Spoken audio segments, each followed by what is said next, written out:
Party ವಿಚಾರ ಬಂದಂಥ ಟೈಮಲ್ಲಿ ಭಾಳ ಕ್ಲಿಯರ್ ಆಗಿ ನಾವು ಯಾವತ್ತಿದ್ರೂ ಕೂಡ ಒಂದು ಬೆಂಚ್ ಮಾರ್ಕ್ ಆಗಬೇಕು. ಇವತ್ತು ಇಡೀ ರಾಜ್ಯದಲ್ಲಿ ಕಾಂಗ್ರೆಸ್ ಪಕ್ಷದ ಅವ್ರ ಬಾಯಲ್ಲಿ ಅರಕೆ ಕುರಿ ಆಗಬಾರ್ದು.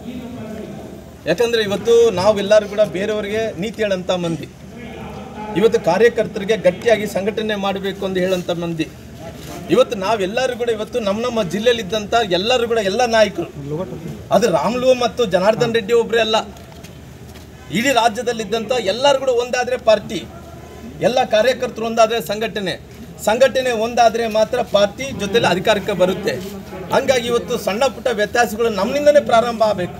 ನಾವು ನೀತಿ ಹೇಳಂಥ ಮಂದಿ ನಾವೇ ಮೊದಲನೇದು ಪ್ರಾರಂಭ ಮಾಡಿದರೆ ನಮ್ಮ ಕಾರ್ಯಕರ್ತರು ಕೂಡ ಅಲ್ಲಿದ್ದಂಥ ವೈಮನಸ್ಸುಗಳು, ಅಲ್ಲಿದ್ದಂಥ ಕಚ್ಚಾಟಗಳು, ಅಲ್ಲಿದ್ದಂಥ ತೊಂದರೆಗಳೆಲ್ಲ ಕೂಡ ಬಗೆಹರಬೇಕು ಅನ್ನೋ ಕಾರಣದಿಂದ ಇವತ್ತು ಜನಾರ್ದನ್ ರೆಡ್ಡಿ ಅವರು, ನಾನು ಅವರಲ್ಲಿ ಮುಂಚೆ ಕೂಡ ಹೇಳಿದ್ರೆ ನಮ್ಮಲ್ಲಿ ಯಾವುದೇ ಭಿನ್ನಾಭಿಪ್ರಾಯ ಇಲ್ಲ ಇದ್ದಂಥ ಟೈಮಲ್ಲಿ ಕೂಡ ಅವತ್ತು ಅವರು ಮಾತಾಡಿದ್ದಾರೆ, ನಾವು ಮಾತಾಡಿ ಅಲ್ಲಿ ಮುಕ್ತಾಯ ಮಾಡಿದ್ದೀವಿ.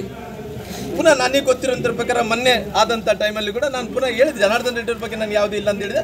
ಮತ್ತೆ ನಾವು ಕೂಡಿದ್ರೆ ಕೂಡ ನಾನು ರಾಮುಲು ಜನಾರ್ದನ್ ರೆಡ್ಡಿ ಅವರು, ಶ್ರೀರಾಮುಲು ಕೂಡಿದ್ರೆ ಕರ್ನಾಟಕದಲ್ಲಿ ಎಲ್ಲ ಕೂಡ ಒಂದಾದಂಥದ್ದಲ್ಲ.